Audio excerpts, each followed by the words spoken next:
হঠাৎ করেই দিনের আলো ম্লান, চারদিকে যেন সন্ধ্যার আবহ, আর আকাশের দিকে তাকিয়ে বিস্ময়ে স্তব্ধ লাখো মানুষ।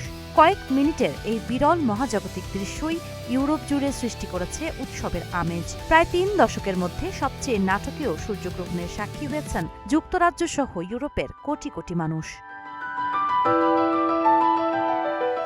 বুধবার স্থানীয় সময় সন্ধ্যায় শুরু হওয়া এই সূর্যগ্রহণে যুক্তরাজ্যের বেশিরভাগ অঞ্চল থেকে সূর্যের ৯০% বেশি অংশ চাঁদের আড়ালে ঢাকা পড়ে।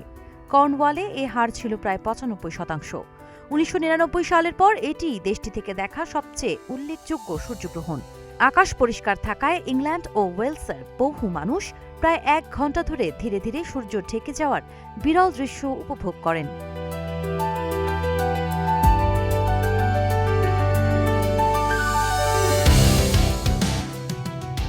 অন্যদিকে গ্রিনল্যান্ড, আইসল্যান্ড এবং স্পেনের কিছু এলাকায় দেখা যায় পূর্ণগ্রাস সূর্যগ্রহণ। সেখানে কয়েক মিনিটের জন্য দিনের আলো প্রায় নিভে যায় এবং দৃশ্যমান হয় সূর্যের করোনা, যা সাধারণ সময়ে খালি চোখে দেখা সম্ভব নয়।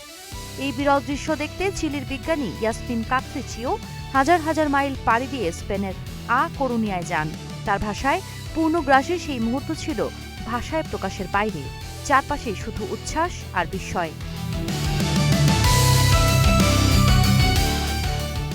সূর্যগ্রহণ ঘটে যখন চাঁদ সূর্য ও পৃথিবীর মাঝখানে এসে সূর্যের আলো আংশিক বা পুরোপুরি ঢেকে দেয়।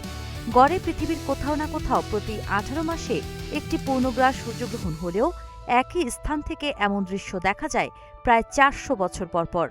জ্যোতির্বিজ্ঞানীদের মতে ২০২৬ থেকে ২০২৮ সাল পর্যন্ত পূর্ণগ্রাস সূর্যগ্রহণ দেখার জন্য এটি একটি বিশেষ সময়। তবে যুক্তরাজ্যবাসীকে আবার পূর্ণগ্রাস সূর্যগ্রহণ দেখতে অপেক্ষা করতে হবে ২০৯০ সাল পর্যন্ত।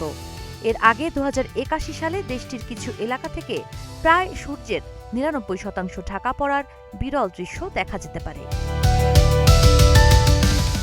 সাবা খান, নাগরিক প্রতিদিন।